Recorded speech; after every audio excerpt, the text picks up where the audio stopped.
Welcome to Paranormal Partners. Partners. You can tell we're dressed in our pajamas because we have a cozy encounters episode. Heck yeah. And I'm really not making up my mind right now wearing Christmas pants and covering myself in a ghost blanket, but Yes, and I am that's wearing just my personality. the dog father shirt that Jade got me. Mm-hmm. You see, Timber, you want some snacks? You go knock on the kitchen table. I'll pour you a little food. And your dog hat. Oh yeah, dog daddy. I'm just so proud. I love Timber so much. Proud dog dad. We love our dog, but she's not with us tonight. No, she's not dead. She's staying with Jade's mom. Yeah, my parents always they're so much more happier to see the dog, I swear to God, than they are me, because they don't have any dogs. And yeah, they're like, so when you bringing the dog over? Not so when are you coming over? But yeah, I love Timber. Yeah, so as far as news along with our lives, let me see. Been doing a lot of tours. She's had a couple entities touch her during the tours. I've been touched twice now. Well, last 2 tours, something has touched. Once was on my back shoulder, and then once something pulled my hood tonight, which really freaked me out. It caught my hair too, so it pulled my hood and my hair, and it was freaky. I've been having weird lucid dreams recently, very realistic. Yeah. One actually gave me some tips for buying a lottery ticket. Then I actually had some winning numbers on there, so shout out my dream. Shout out Dream Ghost. I went to see Mac DeMarco in Colorado. That was awesome. Oh, last night's dream was weird. Did I tell you about that? About a stalker or something? The butterfly. That was 2 nights ago. Yeah, last night I had a dream. You have so many dreams, I can't keep them straight. I had this blue ice cream, and on top was this perfectly frozen but beautiful butterfly, and then I ate the butterfly. That's so weird. Wait, was it a real butterfly or a candy butterfly? It's a real butterfly. Ugh. Weird. And I googled it. Let me show you what the dream interpretation of that. Dreams are so interesting. Yeah, it really is. Cause there has to be a link there, don't you think? Yeah. Because there's truly okay, I don't know enough about astrology to say whether it's BS or not, honestly. So don't get offended. I have no idea. But the dreams are something that I truly have seen physical connections. Yeah. Everyone has a dream where they lose their teeth, and that just means. What? Okay, almost everyone has dreams about losing their teeth that I know. What? I don't think so. Ask people. I've never had a dream about. Comment below. I know pretty much everyone besides Jade has dreams about losing their teeth, and that means. Why change. would that be a common thing that people dream about? It just is. What does that mean? You're gonna get gingivitis and die, or what does that mean? Brush your teeth. The tooth fairy is brush your teeth. Look, typically it shows associated with feelings of powerlessness, loss of control. That would terrify me though. I don't want to dream about that. I'd get scared. Yep. So, like I said, very common. I've never dreamt that ever. Never, ever, ever. So yeah, it says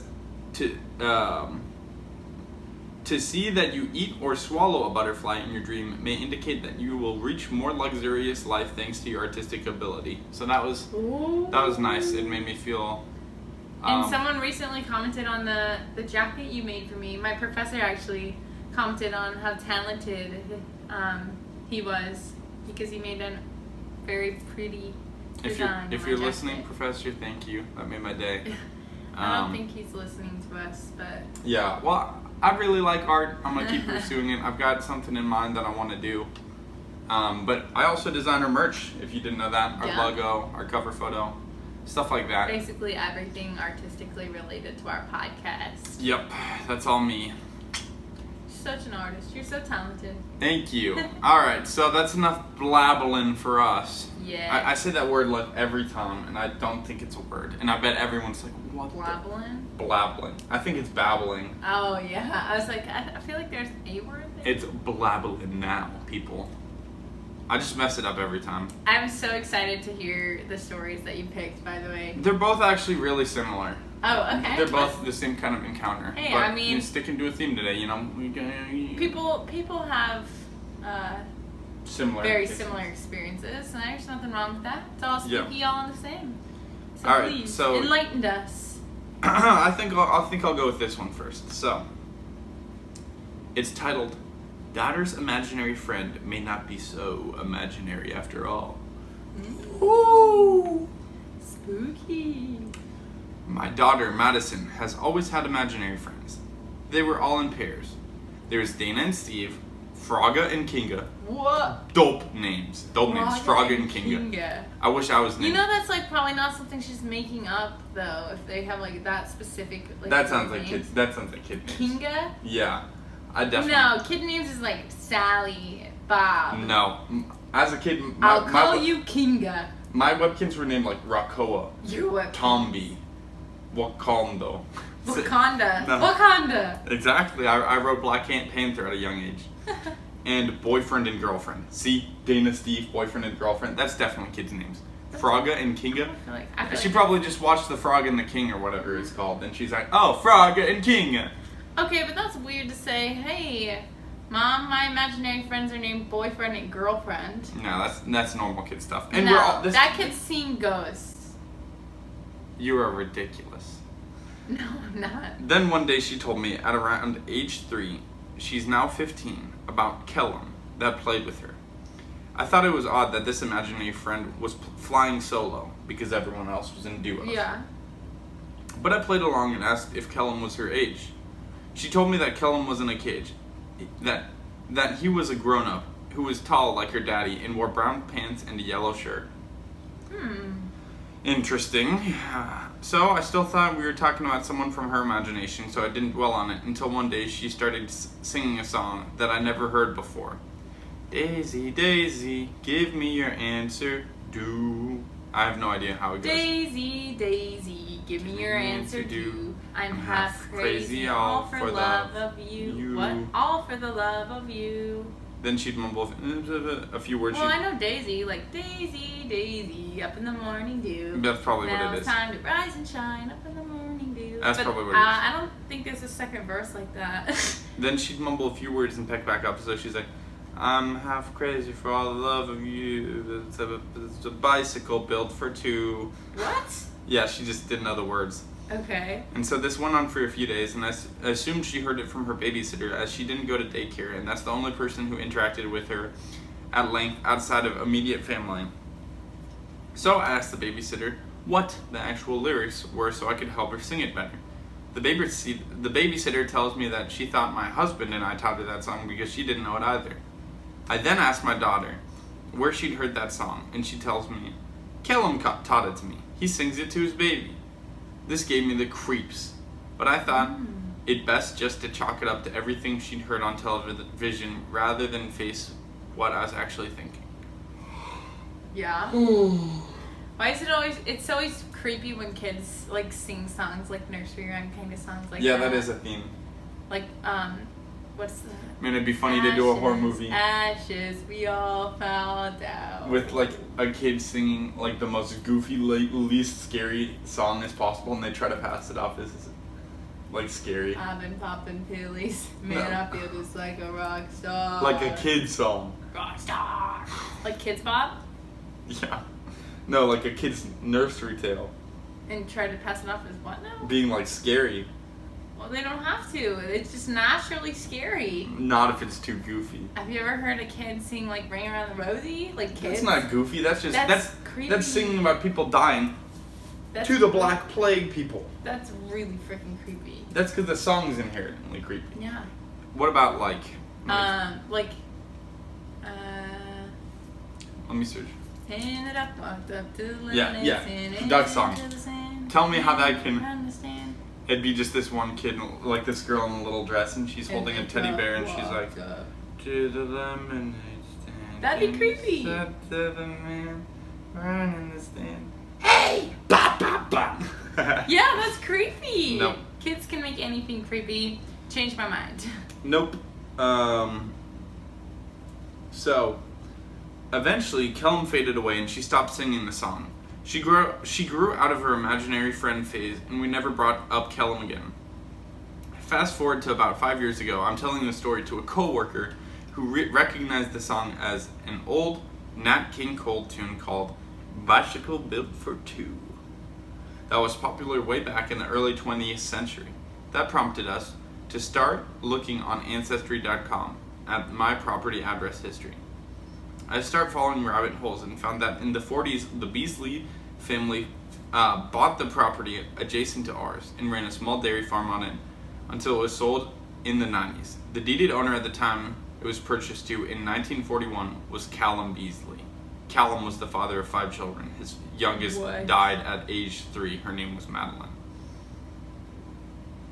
That's pretty much it. So they had the same name, Callum, basically the same. She's young, so she's like... Well, yeah, so Callum's the imaginary, quote, imaginary friend. That he wore clothes at that time zone. He sung a song from that time zone. He sung to his baby that died.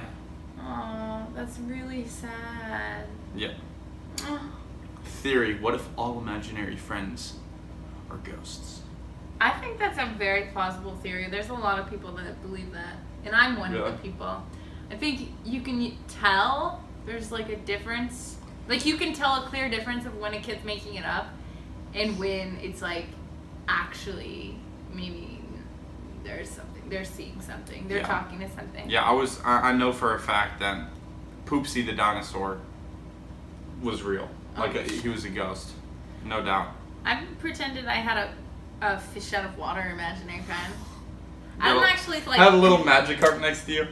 Yeah, I didn't actually like see it. Like I'm assuming a lot of kids actually see their imaginary friends. I don't know. Well, as far as I remember back to childhood, like, yeah, actually sometimes I feel like I could see stuff. Yeah. Yeah, I didn't actually see it. I just pretended that I had one. I don't remember what its name was, but I specifically remember it when we went to like Universal Studios, and I pretended I was walking my fish the whole time, and I would get sad and act like I couldn't take it on the ride with me. If I'm a parent, my kid's like, I don't want to get on my imaginary fish, I'd be like, we've been waiting in line all day. We flew down to Florida and paid this much money for you to cry about an imaginary fish that doesn't exist. I actually had a reason for doing it though. They were selling, I mean at the time, one of the big things they were selling there was this like, it was a rope and it was like, don't laugh. No, I know that with the imaginary dog. Yeah, it looked like an imaginary dog. It was like a hard rope, like it wasn't soft. Yeah, I know what you're talking. That way it looks like you're being pulled by it. Yeah, and my parents wouldn't buy me one, so I just made up that I had an imaginary pet fish that I walked, and it could live out of water. Oh my gosh, that's so funny. I don't think I've ever told anybody that, so you're welcome. Now you know. All right. It's probably the Pine Lake porpoise. We're not even going to get into the Pine Lake porpoise. The Pine Lake porpoise is going to get his own special episode one of these days. We should. April Fool's Day. No, it's true. April Fool's Day, I'm going to literally make a whole episode based off of theories of how a dolphin is in the lake. I swear on my life, I saw a dolphin in a lake in Let's Lincoln. not even get started. I'm not going to talk about it right now because I get actually heated. Because nobody believes me. I called my grandma, she laughed at me on the phone. But I have vivid memories of the dolphin. Jade goes, sure, you don't believe me? I'll call my grandma. She'll back me up. And she goes, do you remember when I was a kid and I saw a dolphin in the lake? And she's like, my brother remembered it. No, and I quote, he said, I don't remember that much, but I do remember you talking about it a lot. That's what he said word for word. Okay, I saw a dolphin. We're going to save this for a whole episode where I will fight Eric on it and find all the proof on the interwebs that there was a dolphin in Pine Lake. But for now, I'm going to read my story. I challenge you to find some proof that there was a dolphin there. I will. I will be amazed. Okay, for now, I'm going to tell you about the entity that showed up after my son was born. Da, da, da. You have a son? No, that's the name of this article. Name of the story. Sad. This person said, when my son was born, there was an entity that showed up in the duplex I lived in. Gosh, that's creepy. As an empath, I could sense where in the house it was, though it mainly stayed upstairs. It would peek downstairs from time to time, and you could see it from the couch if you were watching TV on the first floor. I hate that. When it's like in the corner of your eye, you know it's there, but it's constantly out of sight when you look. What I hate is, first of all, I don't like big rooms. I like tight areas, and I think you know this. Yeah. And like, I like this, having a couch with nothing behind me. Yeah. Because I hate the feeling of stuff behind me. Yeah, that's why I always sleep by the wall, because I like the feeling of being boxed in by you in the wall. Yeah, that's understandable. Anyway, it said, when my mom came to town to visit her first grandchild, she started seeing it too. One day she asked me, did you know there's a ghost upstairs? It just peeked down the stairs. God. And she pointed to the exact spot I had been seeing it. It would pace this upstairs, landing louder and louder until you asked it to stop, and when you did, it would. Oh, it's nice. So that's nice. One day, when my son was about 6 months old, I was in his room changing his diaper. He had the best laugh, and I would tickle him to hear it and get him to cooperate in the diaper change. So I'm making him laugh, and he's fully engaged when I felt something pass behind me. And before I could even react, It's the nun. Before I could even react, my son snapped his head in the direction I felt the energy pass, and he stared at the blank wall for a moment before he flinched as if something startled him and began screaming. He was not one to cry and never liked that. This is so scary. I said to the entity, you need to leave his room immediately. You scared him and are no longer allowed here. As soon as I finished saying that, I watched my son's eyes follow the entity back behind me, around the changing table, and out the door. Aw, maybe it's just a nice person. I'm assuming it's just a nice person or a nice entity that likes children maybe, and that's why they're hanging around, because they want to be around the baby. If he's just sad, alone, and dead, and he's like, oh, I'm gonna go see the baby for the first time. Makes the baby cry. He's like, oh, I can't do anything right. I can't do anything right. Where's my family? It's like when in SpongeBob when Patrick can't even take the lid off the jar. Like he wants a job so bad, and SpongeBob gives him one task and he can't take the lid off. That is that ghost. That is. Okay. As soon as it was gone, he looked back at me and smiled. I continued to hear the pacing on the landing, but it never went back into his room. So yeah, I don't think it's a bad ghost, but fast forward to when my son was about 18 months old. He was taking his bath and I was sitting outside of the tub facing him, making the door to the bathroom directly behind me. We were being silly and he was splashing and in a very good mood, as he loved bath time. Oh, babies in their bath time. That's so cute. Suddenly, he stops and looks over my shoulder. His eyebrows lowered and he points and yells, no, that's my mommy.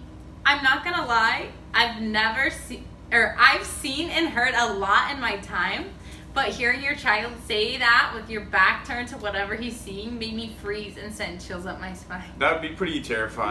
No, that's my mommy. No. I'd be like, bath time's over. Bedtime. Voldemort! Bedtime. You don't, not even a chuckle? I don't get it. Because that Voldemort killed Harry's parents in front of him?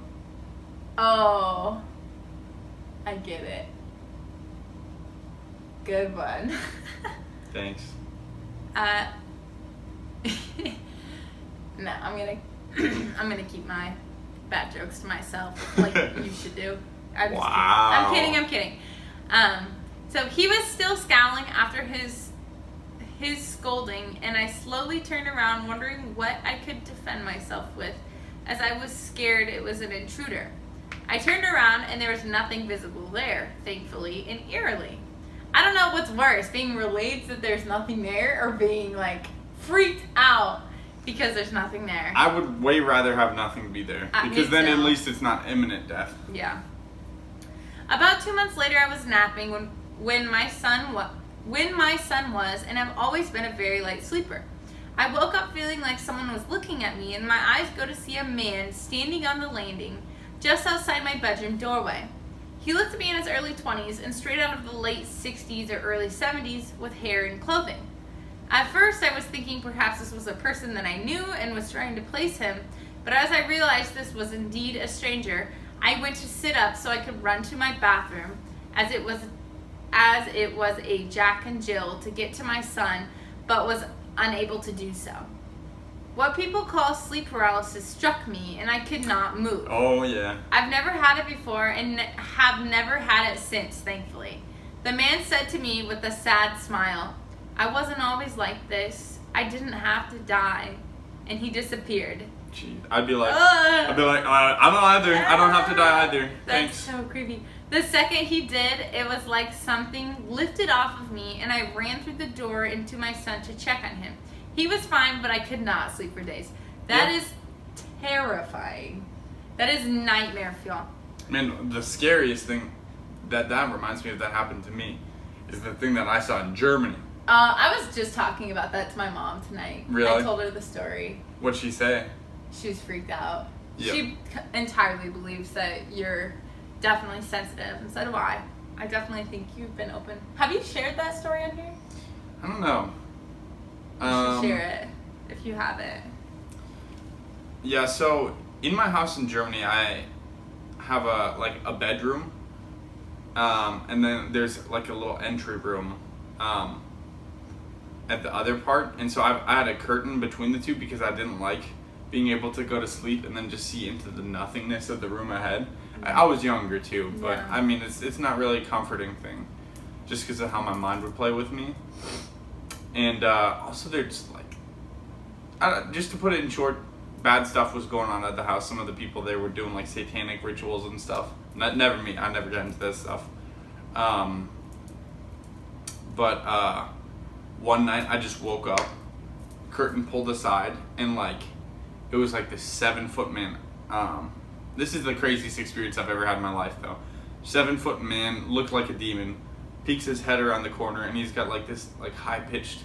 Around the curtain, or Yeah, the curtain. And he's got this like high pitched like, oh sorry, I thought you were asleep. And he's like this big man, like worker overalls, demon face, not like this kind of demon, like a. For our listeners, like a, what is it called, an oni? Yeah. Oh yeah, this is an oni. It more of like it was just a guy with like a mutilated face, like boiling and bubbling and like slashed basically. And then so he said, "Oh, I'm sorry, I didn't see you were asleep." High pitched like almost wheezy voice.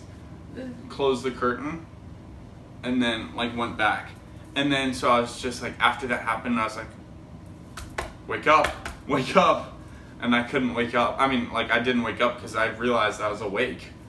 That's terrifying. And I had a rock next to my bed, and I didn't sleep for weeks. Did you get up after that to check? No. You didn't? No, I just was posted up next to the back of the wall, held the rock in my hands. No. And I waited until sunrise. That's ballsy. It'd be so much more ballsy to check. No way. I'd check. I wouldn't be able to sit there knowing that there could be something behind the curtain. Well, I'd rather not know. Oh my god. I've always thought to myself, if I saw a ghost, like in our room or like when we're sleeping or something, would I make a run for the door, or would I run for it, or would I be so scared? Would I be one of those people that like pulls the cover over my head? That's not how I am. I'm a fighter, not a flyer. I'm a fighter. I'm like, goodbye, see ya. I would have fought him. I just didn't want to start the fight. You know what I mean? I wanted to play the defensive fight. But yeah, that was insane. Yeah, that haunts me, and I don't like to think about it either because it scares me. It was insane. It was definitely something that got me like definitely believing in paranormal stuff. Yeah. So this person, this is the interesting part. Back to the story, real quick. They said, I ordered sage and had a Reiki master. I don't know what that is. A Reiki master friend come over. I'm assuming that's like a shaman, probably. Like a religious figure. Came over and we cleansed the house. She told me that because both my son and I were empaths, the spirits are attracted to us and to do regular cleansing of our home. I continued to do so, and it kept the activity at a minimum, minus some nights of what sounded like a party in my kitchen. Clinking glasses, laughing, talking, etc. So it was better. Since the home was a duplex, my garage touched the neighbors, but we had not really spoken much, just friendly waves here and there. The husband had always looked a million miles away in his eyes, and I could feel sadness from him, so I never lingered to speak with him. One time, months later, I was outside with another neighbor enjoying a glass of wine when I saw the husband get into his car, and as he backed up, I saw that sad guy from the paralysis moment sitting next to him. Another few months passed, and one day the wife was outside and we made small talk while I planted flowers.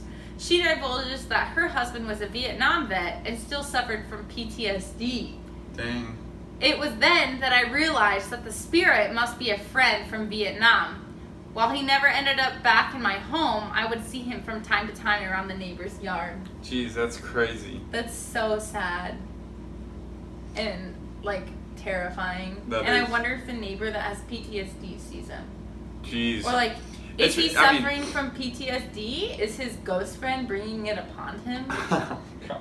No, like, this is a serious question. Like, No, is I know. his I just friend- pictured a ghost like next to him banging pans. He's like, "Get up, get up, napalm." No. No, that is not what I meant. I meant, like, is the ghost... Like, it's a is sad he just ghost. seeing the ghost and like thinking that he's still there? Well, no. I mean, like, it's a sad ghost. Is the ghost suppressing feelings and emotions? Like, ghosts... It's believed that spirits have the ability to, like, manipulate the atmosphere around you and stuff. So, like, this ghost, it seems like he maybe has an attachment to the man because they were both in Vietnam together, and that was probably his friend. And it makes me think, like, is he feeling this depressing sadness and, like, these symptoms of PTSD? Is it because of the spirit? Yeah. Is it causing him to have PTSD? Guess we won't know, but yeah. My question is, back to my story. Why did the demon say, "I thought you were asleep," and then close the curtain again? What was he gonna do? Tickle you Yeah, that's with definitely. his teeth. Eat you up. I mean, why? What do you think that could be? I don't know. I'm wondering if it was a episode of, like, sleep paralysis. No, I don't know. no. I moved. I backed up against the wall when I saw him. Maybe. Like, No, I don't even wanna- I've had sleep paralysis. It was not sleep paralysis. I don't want to think about it because I have theories, and What? it's like if that's. I don't want to say it because then I'm gonna be scared. Say it. What if we all have our own, like, so you know, like, guardian angels are a thing? Oh, like a guardian demon? Not necessarily a guardian demon, but it would work the same way that we all have, like, a spirit or some kind of thing, like, that manipulates our dreams or controls our Oh, dreams. kind of like us. Just have like an whatever. Kinda, yeah. Just like we have an entity that, like, what if it, like, comes up while you're sleeping at night and touches your forehead and then it puts the dreams inside of you or some shit like that. But not, okay, so it wouldn't literally show up. Oh, okay. But, like, you're asleep one night and I'm just drawing and I turn and over. I wake up and your and there's demon's just got, like, it's just like this lady like, I'm like, she's like, don't worry, sweetie. It's kind of like the concept of the Sandman. That's what I'm thinking of. Have you heard of the Sandman? he's no Sandman I'd ever want to see, but yes, I have. Mr. Sandman. But, like, that kind of thing. Like a quote, we all have our own Sandman that brings us our dreams and, like... No, what if- it was a demon. Okay, well... It was a demon. Whatever. No, like, one It thing was the I know. Sandman and the Pine Lake Dolphins real. One Next. one thing I know for sure is it was a demon. Okay, well, it'd be weird that it was so polite and it just backed away then. No, it wasn't being polite. It was being like, it was trying to scare me. You think so? Yeah. It sounds like sheepish the way that you No, did it. he was like, he had this like huge grin, and it was like, I was gonna do something to you. I pictured in my And head it the would- Crooked Man from The Conjuring. Kinda. More chunky though. Mm. But it was like, I'm gonna do something to you, never feel like you're never feel like you're safe kind of thing. I don't know if you about that. You know, so it wasn't sheepish, it was a threat. Well, now we live together and we share the same bed, and I never, ever, ever, ever want to see any of your demon creature things that you bring around here, so... Eric, I'm serious. Don't even play with me on that. Alright. Last story. On to the last story. So this one is called "The Girl in the Back Seat of My Car yes. is Back." Is back? Yes. Ew. No. So, I posted an experience I was having with the spirit of a young girl in my backseat of my car. I cleansed the car and the issue stopped, but then my mom told me she thought her eyes were playing tricks on her because she thought she had seen the girl in the back seat again. I drove my daughter home last night after dark. As soon as we got into the car, she asked me, "Do you feel that?" I instantly looked in the back seat and rearview mirror and shook my head. Yes. There was nothing there, but we both could feel it. That's my worst nightmare. I hate driving home from like a scary movie alone and just being like driving and then it was worse when I had like a Ford Explorer because it has a long way back and you're just driving and you just like look in the rearview mirror and then you're like, was that something? And you just look back. No, I hate you're that. like paranoid the whole time. Paranoid the whole Luckily, time. I have a truck that's only 2 seats and I don't have a back. That's what I'm saying. That's what is the best thing. You got coverage back here and it's like, ooh, no ghost behind me. No killer behind me. Bed of the truck to worry about, but. So, I dropped her off. I did the normal hug and kiss goodbye and I left.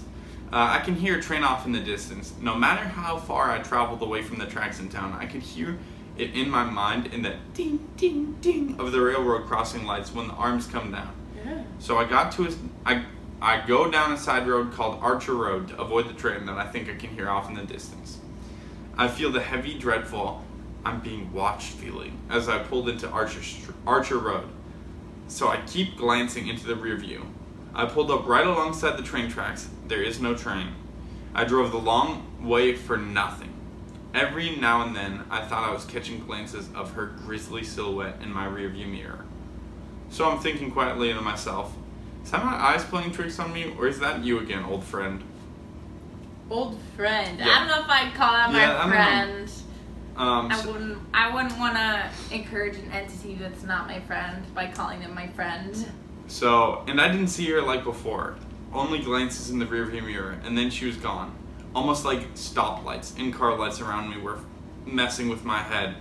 But then I heard in my mind, clear as day, like audio being played in my head. I'm sorry, so sorry. And could hear crying and sobbing. No! I'm like on edge right now, I'm freaking out. So I'm thinking to myself, for what? What have you done? And the audio in my head tells me, should have listened to mom and dad. So I think to myself, how old are you? And the audio in my head tunes in like static and tells me, 14. Oh my god. By now I'm questioning my own sanity. Is that the radio playing static? Is it in my head? Why is my right ear ringing like that? Was I thinking to myself, or then I was thinking to myself, is this really happening? What in the actual oomph? Am I imagining all this, or am I actually talking to someone with a name? And I hear, Colette. Ugh. And I think to myself, Colette? Did I hear that correct? Also, I like that name, Colette. I do like that name, but I'm like really freaking out right now And on edge with your story. And the audio in my mind, I don't know how else to describe it, tells me, yes, you hear me? Me, thinking, what do you want to tell me, Colette?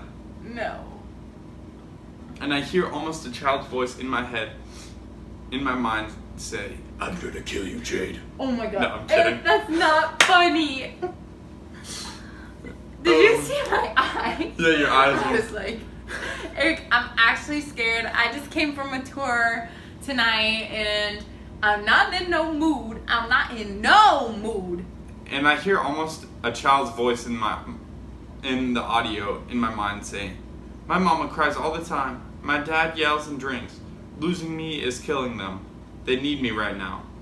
Tell them I'm sorry for not listening to them that night. Oh. Tell them I love them and I'm always with them. Tell my mom and dad I don't hate them anymore. And I love them biggie biggie. Oh, what happened? I pull up in the driveway looking pale and sick, questioning my sanity, and I walk in the house. My mom asks me what's wrong. I sit down, collect my thoughts, and repeat to her what happened and about the audio in my mind and that it seemed to respond to my very own thoughts. She picks up her phone and Googles our Texas town and fatal car accidents. It pulls up pages and pages of fatal car accidents in her town, and she starts clicking on our articles and making her way down the list. About 6 down, there's a name listed among others, all within ages of 12 and 15 years old. Oh. And the last victim is named 14-year-old Colette. Oh. Mom goes white and hands me her phone. I read the article and literally freeze when I get to the words, local teens on joyride die when vehicle slams into a train at ungated stop. No. The intersection I came up on when I came out on the other side of the tracks is the exact intersection that these kids died at. Somehow Colette took me exactly to where the fatal accidents occurred, and she had been there for weeks. As I hear the train, I often come up on this exact intersection when seeing her and no train or train traffic at all.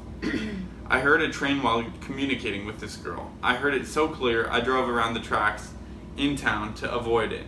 But when I came up on the other side of the tracks, where my neighborhood is, there's no train and no usual train traffic. That is so scary. I am now 100% positive the girl in my backseat had a story to tell and something she needed help with. I have found her obituary and the names of her mother and father and working on finding their current address to go to speak with them. I must follow through with this. Colette needs me, her parents need me, and I don't wish to keep being spooked by this girl in my backseat. Yeah. That's so freaking scary. That story had me really on edge. Yeah, that story had me really on edge when I read it too. It's something that I can easily relate to. And it's like picturable too. Everyone knows that feeling of feeling like something's behind you. Yeah.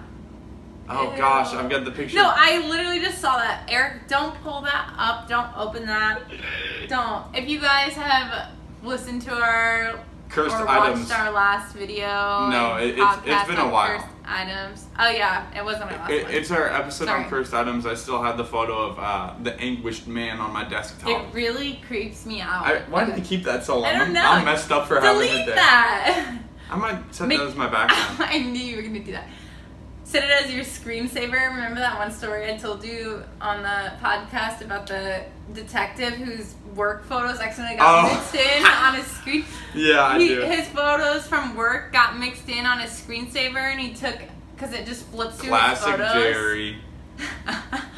It just flips through the photos on his computer, and he took it in to get his computer cleaned, and then the computer people were freaking out and called the police because photos of dead bodies and stuff were coming up, like body parts and stuff, and it turned out that the person's computer belonged to a detective, and his work photos were on his computer, and it was flipping through them as his screensaver when they factory resetted the computer. Isn't that funny? That's so funny. Oh gosh. Oh golly. Well, sorry that the recording didn't work. Hopefully the audio was still okay. We'll make sure to get it better next time. Yeah. Stupid garage band, huh? Yeah. Like you said. Follow us on Instagram. We're just at Paranormal Partners. Facebook Paranormal Partners. Yeah.